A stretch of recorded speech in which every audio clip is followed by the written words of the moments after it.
My family's deadly secret, the terrifying 23rd birthday curse, a hidden identity, and the chilling network that hunted us for decades. It started with a question that should have been harmless. "Are you excited to turn 23?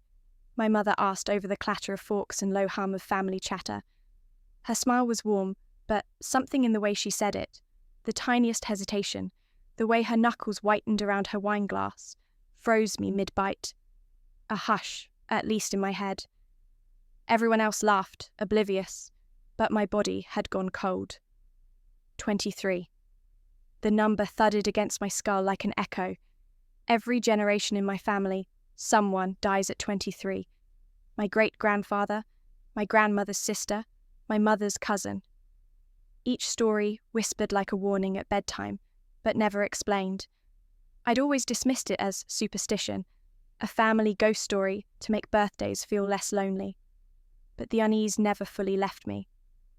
3 months before my birthday, I was walking to work, earbuds in, lost in a podcast, when a car veered off the road and mounted the curb. Its bumper passed so close I felt the gust of it push my coat. If I'd stepped forward half a second earlier, I would have been under it. The driver didn't even stop. That night, at 2:04 a.m., I sat in the glow of my laptop, fingers trembling on the keys, searching records I'd never dared to look at. Obituaries, faded newspaper clippings, a genealogy site my uncle once sent me. I found not 3 deaths, at 23, but 7. 7 in a row. 7 clocks stopping at the same age. I needed answers. The next morning, I went to see my great-aunt Mary, the last one alive who'd known the older generations. Her kitchen smelled of mothballs and fading flowers. When I brought up the deaths, her face locked tight, as if someone had yanked a string behind it. "Why are you digging into this?" she asked without looking at me. Her teacup rattled against its saucer. "My birthday's coming up," I said. My voice sounded small, like I was confessing a crime. She turned slowly then, her skin pale under the kitchen's weak light. "They all died between 3 and 4 in the afternoon," she whispered. "We stopped having birthday parties because of it." She would say nothing else. Her eyes darted to the clock. I felt like a trespasser in my own bloodline. When the day finally came, I told everyone I wanted to be alone. I locked my apartment door, then locked it again. Deadbolt. Chain. Every sound of the city outside felt like a threat. That morning, I sat on the couch watching the clock.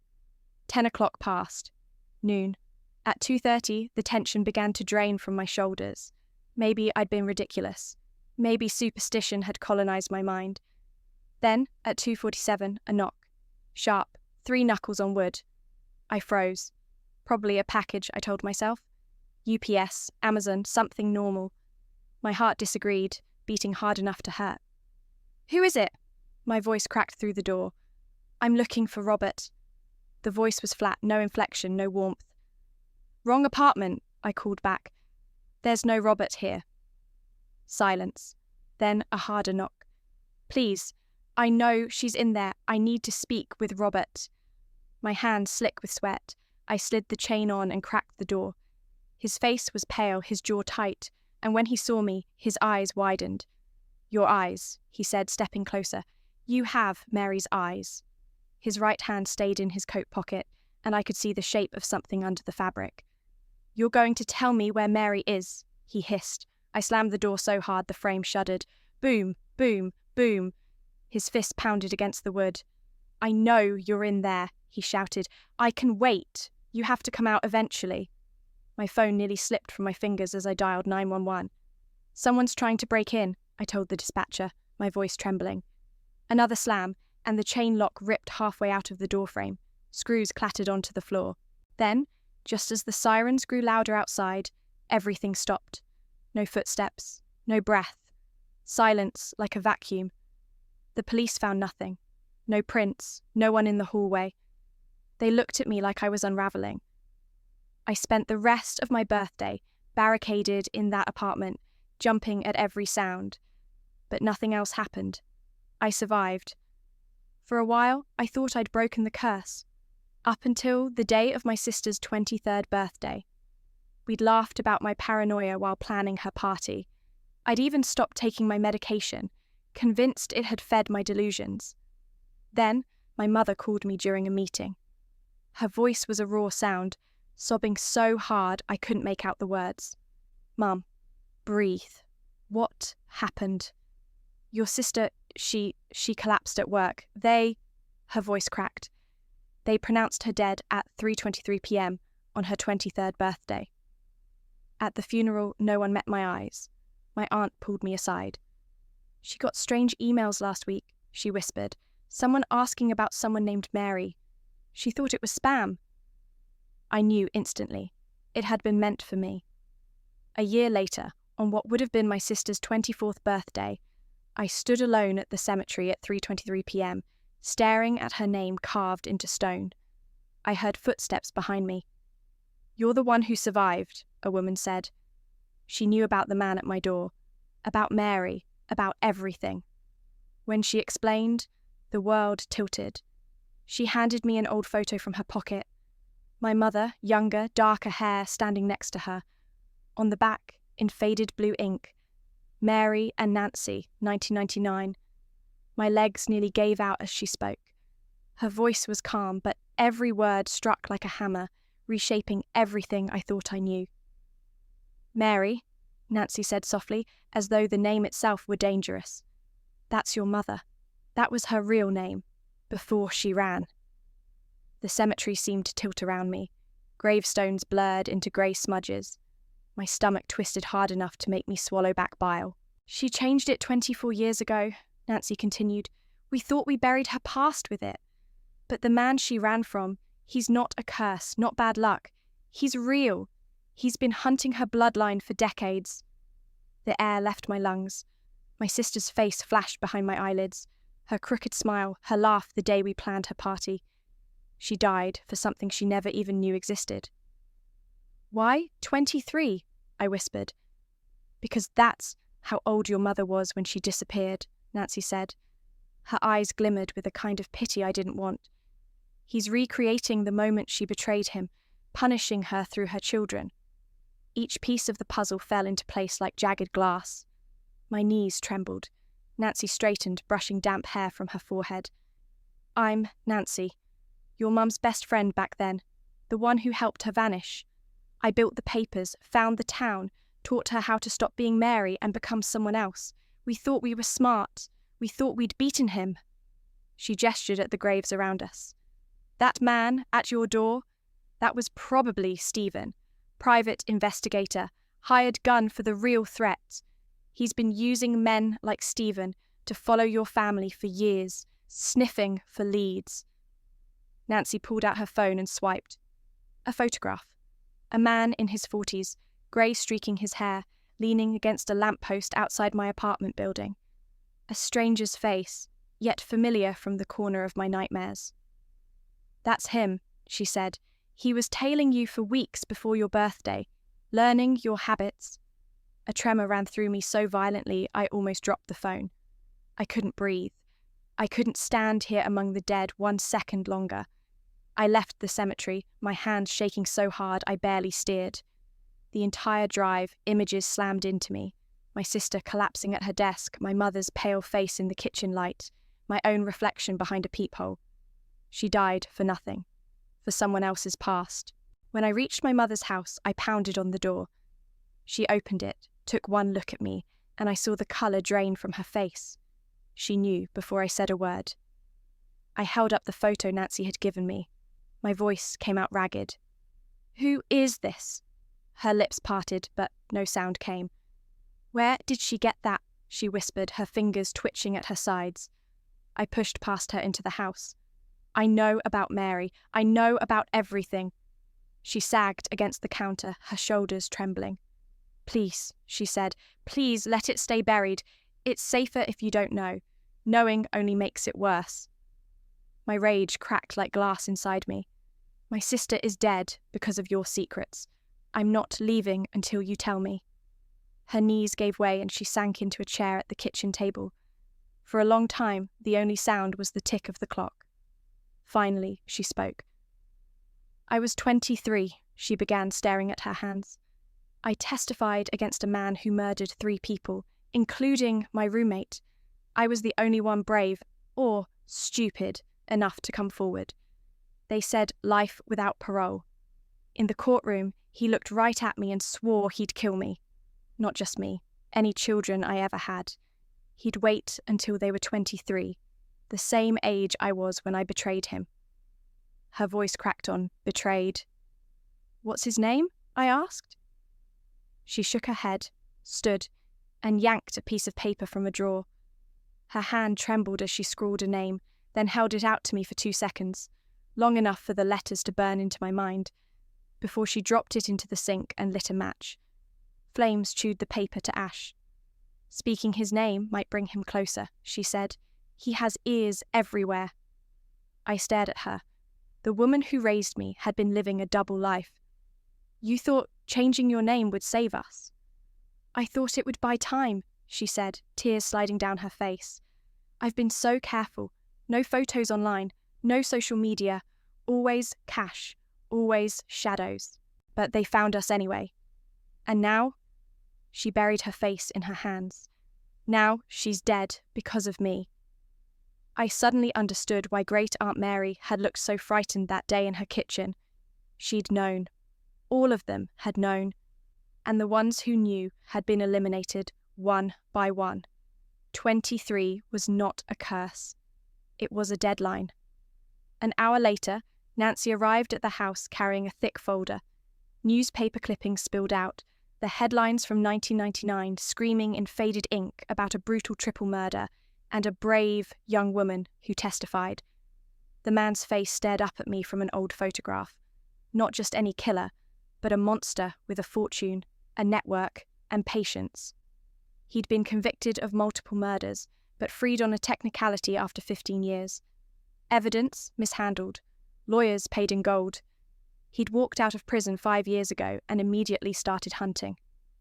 Nancy laid the last clipping on the table. "He's been using his wealth to hire people like Stephen ever since. Your sister was not an accident." The room tilted again. My mother's shoulders shook, and I realized with an icy calm that this man was still out there, and that I was next. They hadn't just stumbled on us by chance. They hunted, they waited, they learned every detail of our lives like spiders mapping a web. The accidents in our family weren't misfortunes. They were executions disguised as random fate. The car that jumped the curb near me, the aneurysm that killed my sister. None of it chance, all of it deliberate. My mother's hands trembled as she confessed. She'd been getting messages for months before my sister died. Emails with old photos of her as Mary, grainy and invasive. Texts from unknown numbers saying they knew her address, her routine. She thought if she ignored them, blocked them, deleted them, they'd give up. She thought they were just threats to rattle her into running again. But they hadn't given up. And now my sister was gone. I stood in the kitchen staring at her slumped form at the table, tears streaking her face, and rage roared up inside me. My fists clenched so hard, my nails cut crescents into my palms. How could she let my sister walk around blind, not even knowing she was prey? How could she keep all of this secret? Nancy must have seen my fury building. She stepped between us, pressing a hand to my shoulder. Her grip was firm but not unkind. "She thought she was protecting you," Nancy said quietly. "If you'd known, you might have changed your patterns. They're always watching for that. Any sign a target knows can make them strike sooner. She was told acting normal was safest." My mother's head bowed, shoulders shaking. For a moment, I didn't know whether to scream or collapse. Then, something in me snapped into focus. Enough secrets, enough waiting. I pushed past Nancy, grabbed Mum's laptop from the counter, and flipped it open. My fingers flew across the keys, logging into my sister's old Facebook account with the password she'd given me years ago. Nancy leaned over my shoulder as I scrolled through her message requests. And there it was. A profile named Donald. His message polite, harmless on the surface. Said he was researching our family tree for a genealogy project. My sister had replied 3 weeks before her birthday, sending photos from our reunions, telling him where we lived and worked. The profile picture was some random old man with a kind smile. But Nancy shook her head. That's Stephen, or someone he hired. Fake account. She pulled her own laptop from her bag and began pulling up website after website, the glow from the screens casting our faces in pale blue. Look, she said, scrolling fast. Property records, voter registration, all public. Phone numbers, email addresses, relatives. Every time you update LinkedIn or post on Instagram, you're basically handing them a map. My stomach lurched. We'd been so careless. Then she opened another folder, and my blood went cold. Inside were medical reports from 3 other families connected to the original trial. Young adults who died of natural causes, brain bleeds, sudden organ failure, all around their 23rd birthdays. I scanned the documents, my hands trembling. What is this? A drug, Nancy said grimly. Experimental, hard to trace. If you've got certain genes, it can trigger catastrophic bleeding in the brain. And it breaks down in the body so fast, normal tox screens won't catch it unless you're already looking. On the screen was a photo of a girl from Ohio who'd collapsed at her desk just like my sister. Another from Texas who died during her birthday dinner. Nancy's voice lowered. I've been tracking these for years. It's not superstition, it's method. Something hot and sharp burned behind my eyes. My sister's death wasn't an accident. It was a formula. That afternoon, we drove to the police station. Nancy's box of files sat on my lap like a bomb. Newspaper clippings, screenshots, medical reports, evidence of a pattern no one wanted to see. We sat across from a detective whose office smelled of stale coffee. He skimmed our papers for all of 10 minutes before raising his hand. Look, he said, without hard proof, without the actual drug in someone's system, without video of someone administering it, this is just conjecture, coincidences. My mother's face went pale. We're telling you these deaths were murders, Nancy said, her voice tightening. You have a pattern, a suspect, a motive. The detective sighed. Hire private security. Move somewhere else. That's the best advice I can give you. I could feel my mother trembling beside me, then suddenly she slammed her palm down on his desk, the sound sharp as a gunshot. I'm done running, she said. Her voice was raw, jagged. 20 years I've been running, changing my name, never staying more than a few years in one place, until I met my husband and tried for a normal life. But I'm done. Her eyes burned with something I'd never seen before. Not fear, but fury. And sitting there, I realized we'd crossed a line. The old life of hiding and waiting was over. Whoever he was, whatever network he had, he was coming. And this time, we would have to face him. My mother's voice was steel, but her hands betrayed her.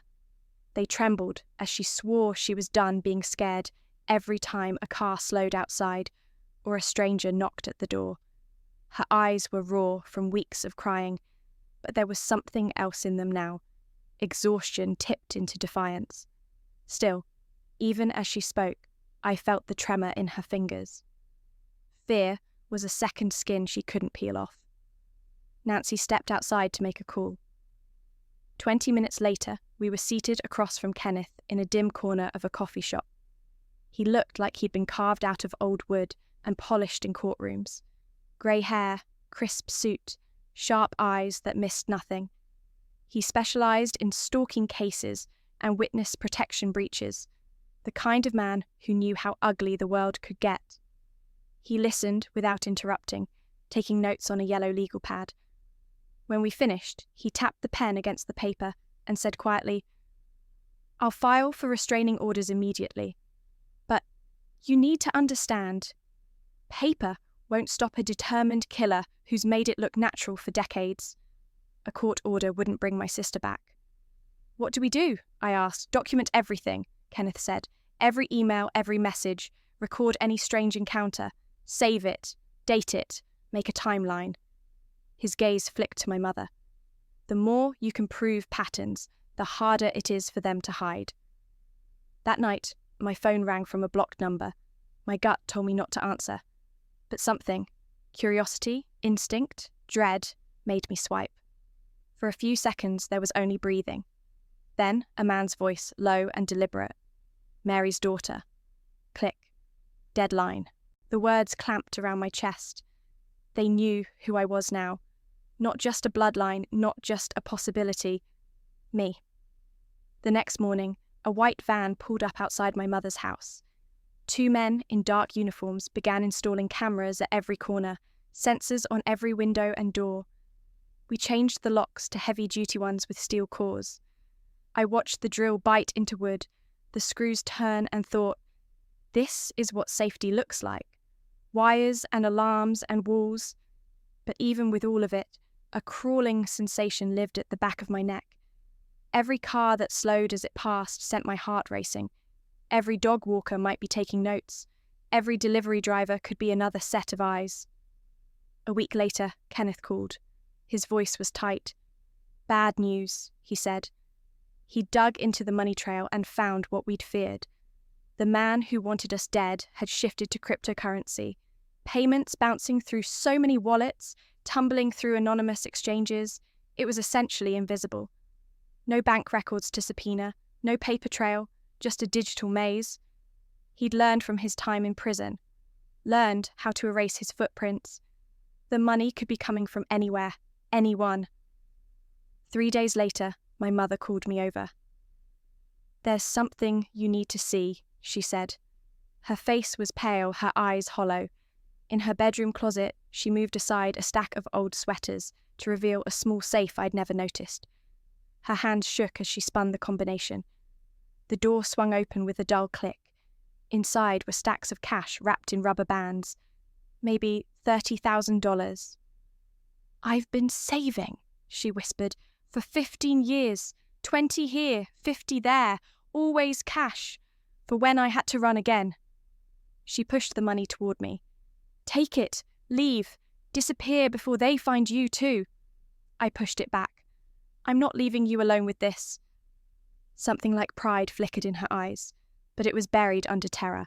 Nancy came the next morning carrying 3 banker's boxes from a storage unit across town. She spread photographs across my mother's dining table, the paper edges curling under her fingers. My stomach lurched.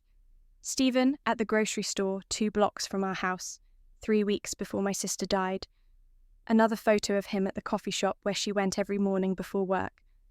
Nancy had been following him for months, documenting everywhere he went, compiling evidence. But when she took it to the police, they'd shrugged.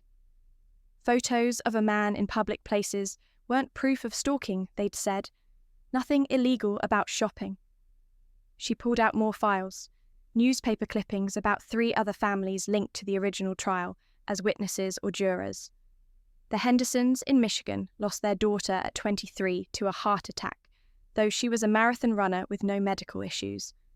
The Washingtons in Georgia lost their son when a shelving unit accidentally collapsed on him at work on his 23rd birthday. 2 families already broken. Nancy's eyes darkened. There's at least one more out there, she said, still being hunted. My pulse thudded in my ears. I opened my laptop, found the Henderson family on social media, and typed a message with trembling fingers. I explained who I was, told them we needed to talk. When I hit send, my reflection stared back at me in the black screen. My face looked like a stranger's, my mother's eyes, my sister's mouth, and somewhere out there, a man with a grudge and a network was waiting for me to slip. The Hendersons replied within an hour. We set up a video call that same afternoon. Their faces flickered onto the screen, hollow-eyed, but alive. They told me they'd hired a private firm called Executive Protection Services, a company staffed with former FBI agents and ex-military operators who specialized in high-threat stalking cases. For 2 years, they'd been paying $8,000 a month for a daily perimeter sweep of their house, panic buttons wired into every room, and a rotating team of security escorts to shadow their remaining children at school and work. The father admitted he'd taken out a second mortgage. The mother said she was working 3 jobs. They were exhausted, but they were still breathing. It's worth it, she said, voice breaking. Our other kids are alive. That night, Mum finally stopped dodging the past. She sat at the kitchen table with me and Nancy, a mug clutched in her trembling hands, and told us the story she'd buried for 20 years. Jennifer, her college roommate, had been dating a man who at first seemed charming, but grew controlling, obsessive. When Jennifer tried to break things off, he came to their apartment with a knife. Mum had hidden in the closet and listened, paralyzed as Jennifer begged for her life. She heard the screams, the wet sounds that still haunted her dreams. When the police came, Mum was the only witness brave enough to testify. Everyone else was too terrified of the man's family. She spent 3 years in witness protection after that, shuttling from motel to motel, a different name each time. But living in a constant state of flight broke something in her. Eventually, she risked a new identity and tried for a normal life. Marriage, children, a house with curtains. She had built a future on top of a time bomb. The next morning, Kenneth called. "I think I've found a crack in the wall," he said. Under federal law, if we could show a pattern of harassment and threats across state lines, it became a federal crime, the kind the FBI had to investigate. He created a shared encrypted folder and told us to upload everything. Every weird call, every car that followed us more than 2 blocks, every time we saw someone watching the house. "Build a trail they can't ignore," he said. 2 days later, my email pinged. No subject line. The sender was just random numbers and letters. Inside were 12 photos of me, taken from outside my apartment at different times over the past month. Me carrying groceries, me unlocking my door, me checking the mail. Below each image, the text, 23, over and over, filling the screen like a chant. My stomach turned to stone. I forwarded it to Kenneth. He called within minutes. "Good evidence?" he said, his voice clipped. "But they're escalating. You need to be more careful." Meanwhile, Nancy had been running her own investigation. She discovered Stephen had taken a new identity, Mike Junn, to land a job at Quick Ship Delivery Service 6 months earlier. The same company that delivered packages to our street daily. She tailed him, watched him slow his truck outside our houses, his phone raised just enough to snap photos, learning our patterns like a predator. We decided to confront him. The next morning, we parked outside the delivery warehouse. Mom stayed in the car, her hands white-knuckled around the steering wheel, while Nancy and I approached him as he loaded boxes into the back of his truck. "Mike Junn," Nancy said, her voice steady but loud enough to cut through the diesel engine. "Or should I say, Stephen?" He turned slowly, calm, almost amused. The kind of smile you see on someone who knows the rules of the game better than you. "We know what you're doing," Nancy continued. "We have photos, messages, proof. You're not going to get away with it." Stephen's smile didn't falter. "You can't prove anything," he said. "And even if you could, my employer is patient. He has all the time in the world. You'll slip. Everyone slips." His voice dropped lower, silkier. "You can watch your backs every second of every day. You can check the locks. Eventually, you'll forget. And that's when we'll finish what we started." Nancy's phone was out, recording everything. He didn't care. He tossed the last box into his truck, climbed into the cab, and drove away, as if we'd been chatting about the weather.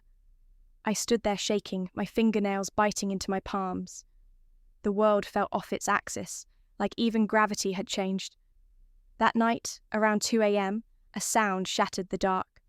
Glass breaking. I ran outside barefoot into the cold and found my car window smashed, shards glittering across the driveway like ice. On the driver's seat lay a single photograph. I picked it up with trembling fingers. It was me, standing at my sister's grave. The photo lay in my palm like a threat that had weight. It was my sister's grave. Fresh flowers arranged neatly on the headstone. Flowers I hadn't placed there. On the back, scrawled in blocky black letters, "We can reach you whenever we want. You're only delaying the inevitable." Mum's face went grey. She spent the next 3 hours on the phone with the US Marshal Service, cycling through extensions and holding music while her voice cracked with desperation. "She's dead," Mum kept saying. "My daughter is dead. I have photos. I have threats." They kept transferring her to new offices. Same lines, same bureaucracy. Once you leave witness protection voluntarily, you don't come back. Not unless you meet their new, credible threat criteria. Harassment doesn't count, a man's voice said flatly on the speaker. Neither do vague threats. We'd need proof of an imminent attempt on your life, not just intimidation. Mum's hand shook as she hung up. Then she hurled the phone across the room. It hit the wall with a crack and skidded across the floor. Kenneth exhaled sharply. We need a different kind of help, he said. Someone who can figure out how they're tracking you. He gave us the name of a researcher, Jacob, an expert in genealogy, open source intelligence, and finding people who don't want to be found. I called him that afternoon. A few hours later, Jacob arrived carrying 2 laptops, a small scanner, and a stack of papers. He was young but intense, his eyes flicking across screens like he was decoding a cipher. For 4 hours he combed through our digital lives while we sat frozen on the couch. Every time he found our data exposed somewhere new, he turned the screen to us. $50, he said. That's all it takes. Anyone can buy this. Our addresses, our phone numbers, our relatives' names, all for sale. He found our data in 12 separate breaches from companies we'd never heard of. Credit monitoring services, grocery loyalty programs, even my gym membership. Everything hacked, resold, monetized. Then he stopped typing. His face shifted. He pulled up a chart he'd been building, listing every family member who died at 23. With a pencil, he started connecting lines. Look, he said quietly, these aren't random relatives. Every single one attended an event where your mother's real name might have been spoken aloud. Her wedding, her baby shower, moves, family gatherings. Great-Aunt Mary had been the maid of honor. The cousin who died had helped Mum move into her first apartment. They weren't just victims. They were liabilities. The realization hit like ice water. They weren't killing at random. They were cleaning house, eliminating anyone who knew about Mary. The next morning, Kenneth called again. Got a judge to sign a restraining order against Stephen, he said. Cops are serving it now. An hour later, he called back. The apartment's empty. Not just empty, staged. No clothes, no mail, no trace. Neighbours barely remember him. Paid 6 months in cash, then vanished. Nancy drove to his job at QuickShip. They'd already replaced him. He hadn't shown up in 3 days. His route was gone, erased like a chalkboard wiped clean. 2 weeks later, a neighbour knocked on my door. Hey, she said, looking unsettled. Do you know a woman going around with a clipboard? Says she's doing a survey on neighbourhood safety. She kept asking about your family, when you're usually home. My pulse spiked. Nancy listened to the description, her expression hardening. I know her, she said. Different name, same network. They rotate their investigators. Never the same face too long. A net tightening. Invisible. Patient. Something inside me snapped. I was done hiding. Done peeking through blinds like a trapped animal. That night, I sat at my computer and wrote everything. The whole story. Names, photos, screenshots of every email. I uploaded it to Facebook, Twitter, Reddit, anywhere people might see.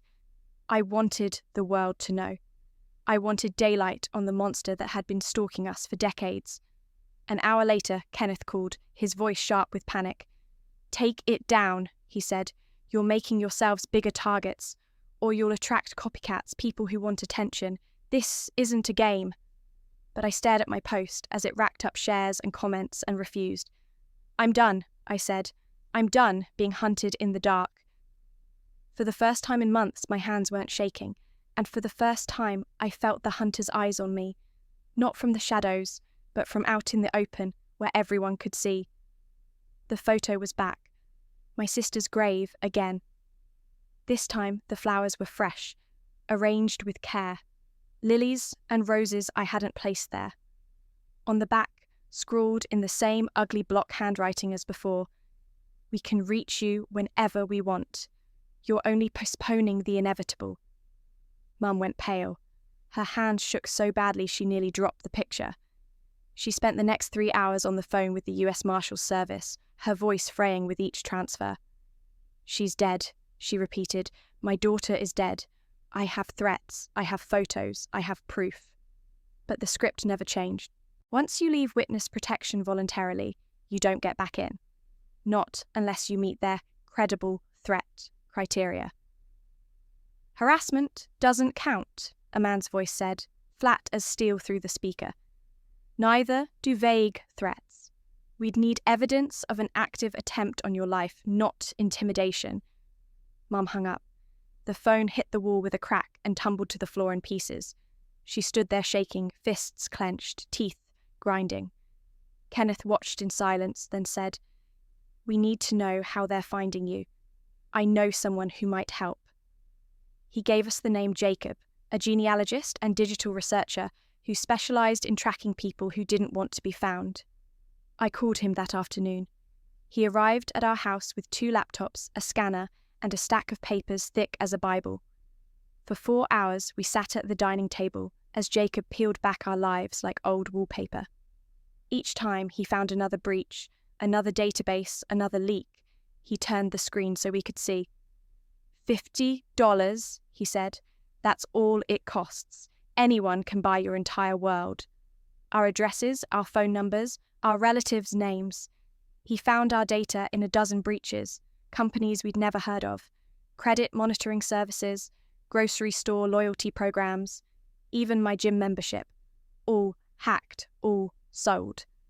I could feel my mother shrinking next to me with each revelation, like she'd built a fortress out of paper and now watched it burn.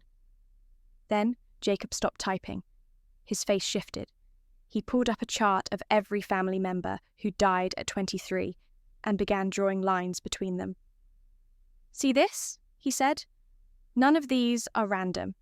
Every single one attended an event where your mother's real name might have been spoken aloud. Her wedding, her baby shower, moves, reunions. That's your leak." Great Aunt Mary had been the maid of honor. The cousin who died helped Mom move into her first apartment. They weren't random relatives. They were the ones who knew. It wasn't superstition. It wasn't fate. It was a cleanup. The next morning, Kenneth called. "Got a restraining order against Stephen," he said. "Cops are serving it now." An hour later, his voice was clipped. "The apartment's empty, not just moved out. Staged. No mail, no trash, no fingerprints. Landlord says he paid 6 months' rent in cash. Never made a sound. Neighbours can't even describe him." Nancy drove to his job at Quick Ship. They'd already replaced him. Mike Junn hadn't shown up for 3 days. Gone, like he'd never existed. 2 weeks later, my neighbour knocked on my door. "Do you know a woman going door to door with a clipboard?" she asked. "Said she was doing a safety survey, but she kept asking weird questions about your family, like when you're usually home." My heart went still. Nancy listened to the description, her expression darkening. "I know her," she said. "They rotate their investigators. Different faces, same network. They never let anyone get too familiar." The invisible net again, tightening. Something broke inside me. I was done being prey. That night, I sat at my computer and wrote everything. All of it. Names, photos, screenshots of emails. I uploaded it to Facebook, Twitter, Reddit, anywhere with an audience. I wanted the world to know. I wanted light in the dark. Within an hour, Kenneth called. His voice was sharp with alarm. "Take it down. You're making yourselves bigger targets, or you'll draw out copycats who want attention. This isn't a game." But I stared at the post as shares and comments climbed. The words, the images, all of it out there now. "No," I said. "I'm tired of being hunted in the dark." For the first time, my hands didn't shake. For the first time, I felt something like power. And for the first time, I had the sense the hunter was looking back. Not from the shadows, but from the daylight where everyone could see. The post exploded. Within 24 hours, it had thousands of shares and hundreds of comments. My phone buzzed nonstop. Reporters, bloggers, people I'd never heard of wanting interviews. A van from the local news station parked across the street. A camera crew set up on the sidewalk. Mum locked herself in her bedroom. Through the door, she whispered, "You've made it worse. Attention makes them angry." But I thought the opposite. In the dark, they could pick us off one by one. In the light, at least someone would notice if we disappeared. 3 days after the story went viral, my phone rang with an unknown number. I almost let it go to voicemail. But the voice on the other end wasn't a reporter. He introduced himself as a federal prosecutor and recited details I hadn't posted anywhere. The trial 20 years ago, the other families, the pattern. "We've been building a RICO case against him for years," he said. "Your situation might be the key to finally bringing him down." We met the next afternoon at Kenneth's office. 2 FBI agents sat with the prosecutor, their suits crisp but their eyes tired. They laid out files thicker than phone books. The man my mother had testified against had been a ghost for 3 decades, suspected in everything from contract killings to shell corporations. But he was slippery. Lawyers, money, clean hands. "If you cooperate," the prosecutor said, "we can offer federal protection. Not full witness protection. But agents will check in, monitor your communications." We agreed immediately. Federal protection turned out to be an agent driving by twice a day and calling once a week. Better than nothing, but at night I still stared at the ceiling, listening for footsteps. Every car that slowed made my pulse spike. Every knock sent me to the window with my phone in my hand. A month later, an email landed in my inbox from someone named Stephanie. She said she'd been the nurse on duty when my sister collapsed. She'd been thinking about it ever since. Something felt wrong. My sister had complained of dizziness for days, Stephanie wrote. She'd confided that she kept seeing the same car tailing her to work. She'd laughed it off, but her hands had trembled. Stephanie asked to meet in person. "I can't say this over the phone," she wrote. We met at a coffee shop downtown. Stephanie sat with her back to the wall, eyes darting to the windows like she expected someone to burst in. She slid a small cooler across the table. Inside were 3 vials of blood with my sister's name on them. She whispered, "I shouldn't have these. The hospital would fire me. But something wasn't right. I couldn't let them destroy the samples." We took the vials to a private lab Nancy knew, the kind that didn't ask where samples came from. The chain of custody was broken, so it wouldn't hold up in court. But we just needed the truth. 2 weeks later, the results arrived. My hands shook as I opened the email. Then I ran to the bathroom and vomited. Traces of a rare compound, designed to trigger aneurysms in people with specific genetic markers. Almost undetectable unless you were searching for it. We finally knew. Someone had poisoned my sister. I got tested the next day. The same genetic marker. The doctor told me flatly, if I'd been exposed, I'd be dead too. Nancy's eyes went cold. "That's why you survived your birthday," she said. "Stephen got sloppy. That man at your door scared him off before he could dose you. Your sister wasn't so lucky. She thought she was talking to family. She let him close." Nancy made calls. Within a week, she'd set up a meeting with others, survivors, people who'd lost loved ones. We met in a church basement, 12 of us at a long folding table, the air smelling of coffee and old wood. A woman with shaking hands told us her brother died of a heart attack at 32. A man's father died in a mechanical failure, car crash the cops never investigated. All of them connected to the same trial, the same man, the same shadow network. For the first time, I wasn't alone. We were a pattern, a ledger of names someone had been erasing one by one. And now we were looking back.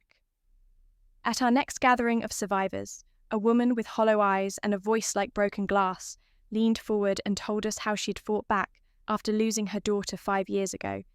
She hadn't chosen fear or silence. Instead, she'd hired a forensic accountant to dig into the killer's empire. What he uncovered was a nest of dummy corporations and hidden accounts scattered across offshore havens. She turned it all over to the IRS, and while it didn't destroy him, it bled him of millions and forced him to retreat for a time. She scribbled a name and number on a slip of paper and pressed it into my palm. "He'll help you," she said. "No charge. He hates that monster as much as we do." Meanwhile, my mother was unraveling before my eyes. Every sound startled her. She barely slept. Her hands shook when she tried to pour a cup of tea. I realized we couldn't carry on like this. I found a therapist who specialized in victims of long-term stalking and trauma. The first session was brutal. Mum sat on the couch and sobbed through the entire hour. I held her hand, my own eyes burning. The therapist gave us tools instead of platitudes, plans for varying routes, checking our vehicles for trackers, creating code words with trusted allies. She showed us how to slow our racing breaths when panic attacks came like waves. "What you feel," she said, "isn't madness. It's survival." We returned twice a week. Slowly, my mother began to rest more than 2 hours at a stretch. Just as things seemed slightly steadier, Kenneth called with grim news. A crucial witness in the RICO investigation, the one who was prepared to testify about the money laundering, had disappeared. His apartment stripped clean, phone disconnected, no trace left behind. The prosecutor believed he'd either been silenced with money or with fear. "That's how wide his reach still is," Kenneth warned, "even under a federal spotlight." The case still stood, but it limped without that witness. I decided I couldn't remain helpless anymore. Nancy pointed me to a dingy gym run by a former cop who knew what it meant to be hunted. I signed up for self-defense classes. The training was blunt, painful, and raw. How to wrench free from a chokehold, where to strike to disable someone, how to turn a keychain or a pen into a weapon. I bought pepper spray and carried it everywhere. It wasn't enough to defeat a network, but having that weight in my pocket made me feel less like prey. Through our group, I learned my mother's old handler from the witness protection program had retired to Florida. We pulled strings through contacts of contacts until we had his number. When we called, his voice carried recognition immediately. "I never stopped worrying about her after she walked away," he admitted. He couldn't act in any official capacity, but he agreed to see us. We flew south and met him in a beachside bar, the sea air thick with salt and memory. He looked older, his hair silvered, but his eyes were sharp and restless, always scanning the corners of the room. He told us Mum's case had been marked high risk from the start, but she had insisted on leaving once the murderer was locked away. She thought prison meant safety. She was wrong. Then he taught us how to vanish for real. Not the half-life she'd lived before, but the brutal discipline of complete disappearance. Burn every card, live on cash, assume new identities, and never use old names again. No phone numbers that tied back to us. Burners only, swapped weekly. Never linger in one place more than a few days. Alter appearance radically, hair, body, clothing style. Erase every online trace. No photos, no digital footprints. He drilled us until the plan was second nature. Which documents to grab, which routes to take, what to abandon. "If you ever have to run," he said, "you'll have an hour at most before they notice you're gone. Make that hour count." 3 days later, Nancy rang me at work. Her voice trembled, but carried an edge of triumph. "They've got Stephen," she said. The words hit me like a shockwave. The coffee mug slipped from my hand and shattered on the tile. She explained. He'd been pulled over in Nevada, meth stuffed in his car. Fingerprints exposed him, and suddenly there were warrants lighting up in 3 other states. Fraud, assault, worse. "He'll make bail," Nancy warned, "but the system's grinding through it. We've bought at least a week." For the first time in years, I felt the faint spark of something alien. Not relief, not safety, but hope. And beneath it, something harder, sharper. The realization that maybe this time we didn't have to run. I drove straight to my mother's house, my heart hammering as I turned into the driveway. Through the front window, I saw her kneeling on the living room floor, surrounded by cardboard boxes, folding my old clothes with trembling hands. She'd already made the decision. We'd be safer under one roof. My childhood bedroom was being stripped and remade to hold my life again. That weekend, I arrived with nothing but 2 suitcases and my laptop. Together, we set about transforming the little house into a stronghold. The security gear Mum had ordered online arrived in massive brown boxes that stacked like barricades against the walls. While she sat at her computer installing software and programming alerts, I spent hours on my knees drilling holes, feeding cables through walls, and screwing metal brackets into place. By the end of the first day, cameras stared from every angle of the property: the driveway, the back fence, both narrow side yards. The new doorbell camera could see the entire walkway. We swapped out every lock for industrial-grade deadbolts the locksmith promised would take serious tools to break. We even installed special stoppers so the windows couldn't open more than a few inches. Mum wanted bars on the windows. I argued it would make the house feel like a cell. We compromised on floodlights. Motion sensors ringed the yard so sensitive they flared at stray cats slinking by at night. The alarm system alone cost $2,000. Mum didn't even blink. It had everything: glass break detectors, panic buttons, door and window sensors, and small black key fobs that would summon the police if clicked 3 times. Through the survivor chat, I learned we weren't alone. One family in Ohio had poured 10 grand into a security overhaul. Another had uprooted themselves entirely, moving to a gated compound in Texas, patrolled by armed guards. We started pooling money, 15 families contributing within days.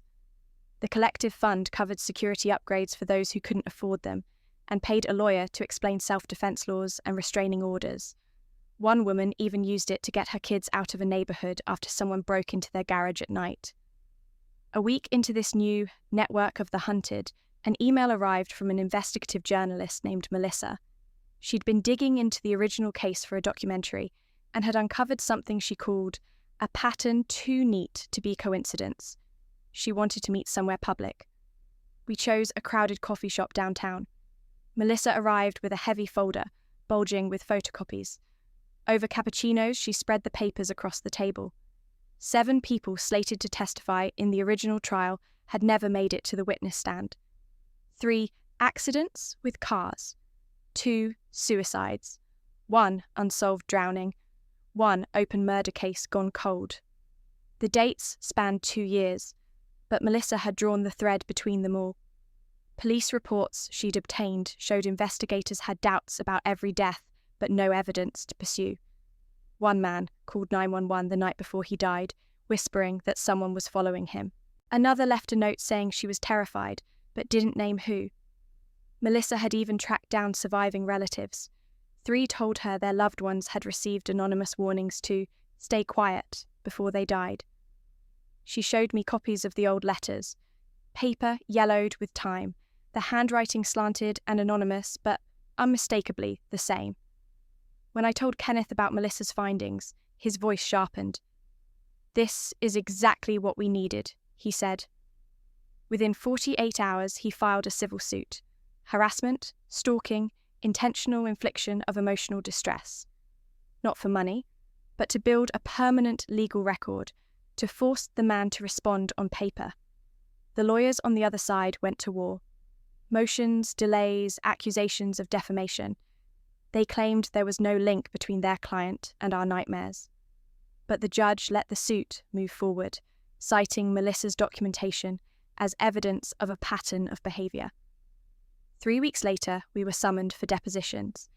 The man himself would appear by video link from prison, his attorney physically present in the room with us. My mother hadn't laid eyes on him in over 20 years. As we walked into the conference room, she was pale, her fingers twisting together until her knuckles went white. Kenneth held her hand as the technicians adjusted the equipment. Then the screen flickered on. For a heartbeat, there was only static. Then his face filled the frame. Older, lined, but the same predator's gaze, eyes flat, pale and depthless, like a shark circling just beneath the surface. Mum made a sound I'd never heard before. A soft, strangled gasp like all the air had been knocked out of her lungs.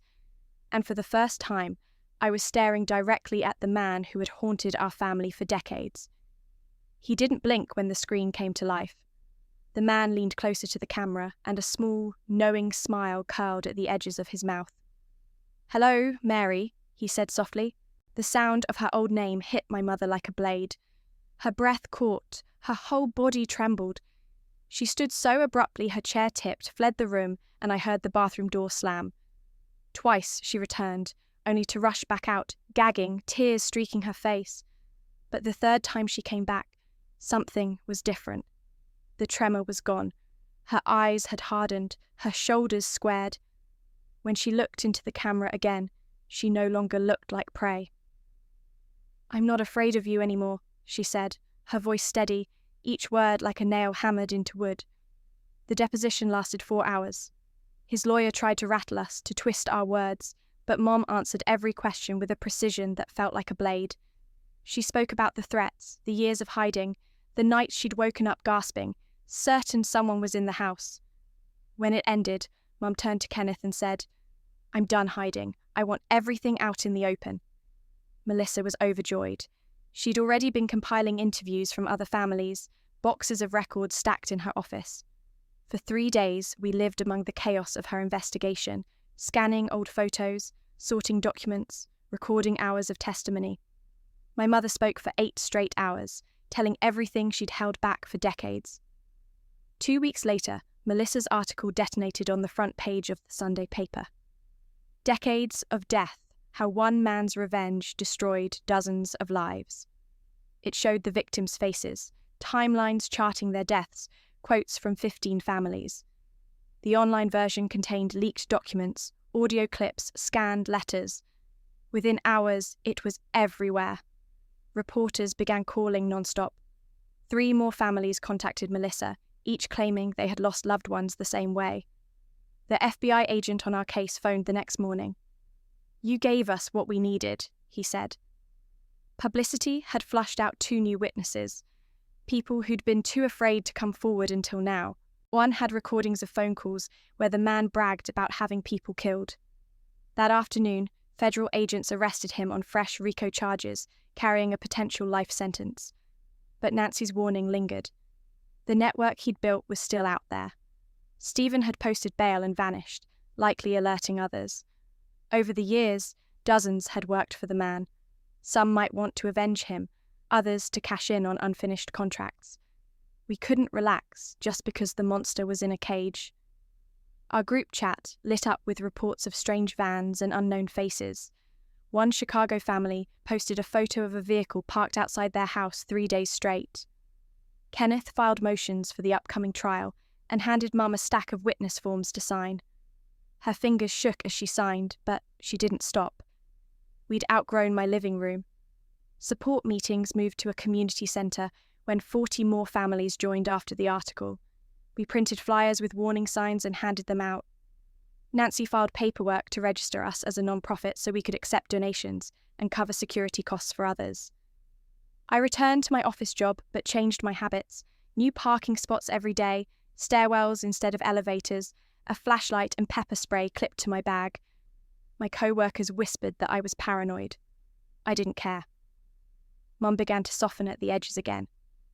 At a meeting, she met Timothy, a widower whose wife had been murdered by her stalker 5 years earlier. They started getting coffee after meetings, small smiles passing between them. One night, she came home glowing faintly, like a candle relit. It was the first time I'd seen her smile for real since my sister died. The prosecutor called weekly with updates. He was confident they had enough to bury the man in prison forever. 3 months passed with our network checking in daily, exchanging screenshots, license plates, and tips. Mom and Timothy began having dinner together twice a week. She invited him to our security checks, and he came. The trial date shifted twice, his lawyers filing motion after motion to delay. But Kenneth said that was expected. In the meantime, I added 3 more cameras to Mum's house and drilled her on how to use pepper spray until she could deploy it in her sleep. Our organisation swelled to 200 families. We launched a website with emergency contacts, checklists, and guides. Local news ran a follow-up story showing what we'd built. Donations poured in. For the first time, Mum said Timothy made her feel safe again. I didn't say it aloud, but I was grateful. After everything, she deserved to feel that way. And as I watched her talking to him at our next meeting, smiling softly, I thought, The war wasn't over, but maybe, just maybe, the tide had started to turn. When the trial finally began, the weight of years seemed to hang in the courtroom air. We sat shoulder to shoulder on the hard wooden bench as they led him in, chains rattling with every step. His eyes swept the room, found us, and lingered. My mother's fingers tightened around mine, but this time she didn't flinch. She held his gaze. I took the stand first. For 3 hours I told the jury about the night of my 23rd birthday, the man at my door, the pounding fists, and the terror that had never really left me. I spoke about my sister, her laughter, her emails, the way she died with her future stolen from her. My voice cracked, but I kept going. The next day, it was Mum's turn. She told them everything. About being Mary, about the knife, the closet, the blood, about 2 decades of running under borrowed names. Her voice wavered only once, then grew steady, like steel tempered by fire. The jury deliberated for 2 days. When they returned, the foreman's voice was firm. Guilty on every count. The judge's words followed like a gavel strike against the past. Life without parole. The man looked at my mother one last time, lips curling to shape her old name. Robert. She didn't blink. She simply stared back, unmoved, until the guards dragged him away. On what would have been my sister's 25th birthday, we held a memorial. This time, the whole family came. No more secrets. We told them the truth. About the so-called curse, the deaths, the pattern that had haunted us. Tears streamed down faces hardened by silence, and grief turned to understanding. We planted a tree in the park, setting a plaque with her name and the dates beneath the young branches. 2 weeks later, Stephen was arrested again, this time for harassing another witness. While waiting for trial, he was housed in the same jail as his employer. 3 days later, a guard found him hanging by a bedsheet. The report called it suicide. Nancy shook her head. More likely someone shut him up, she said. Others fell too. In Texas, another associate of the network was caught threatening one of the families. One by one, the branches of his empire began to snap. Our support group kept growing. Meetings that once fit in a living room now filled community halls. More families stepped into the light, each with their own scars. 6 months later, Mum sold the house, the one layered with too many ghosts. She moved in with Timothy. Together, we packed my sister's room, boxing her clothes for donation. We kept her jewellery, her photos, the things that mattered, and let the rest go with tears and shaking hands. Life began reshaping itself. My job let me work from home most of the week, and I learned to breathe easier, though old habits clung. I still checked under my car, still caught myself scanning mirrors, but the fear no longer sliced quite as deep. On the 1-year anniversary of the verdict, Mum and Timothy got engaged. Her smile had returned, tentative at first, then brighter as months passed. Nothing about our lives was normal. It never would be. But we built something stronger from the ruins. Mum and I spoke every day, and therapy sessions once a month helped us keep the darkness at bay. We started a scholarship in my sister's name, for nursing students. The dream she never had the chance to chase. Our organisation had already helped dozens of families secure protection, navigate restraining orders, or connect with private security. 3 more predators tied to the network were arrested after trying to cash in on unfinished contracts. I tried dating again, briefly, but the anxiety of letting someone into this tangled world was too heavy, too soon. Mum squeezed my hand and said, "There's no rush. Healing isn't a race." Each month we visited my sister's grave. We stood by the plaque, updated her on our lives, told her about the organisation, about Mom's new happiness, about how we were surviving. The fear never vanished, but we learned to build around it, to live without letting it control every breath. And for the first time in years, I felt like we weren't just running anymore. We were living. That's the whole story. No embellishment, just the truth as it happened. Thanks for sitting with me through it. Talking about it always feels like catching up with an old friend. We'll meet again soon.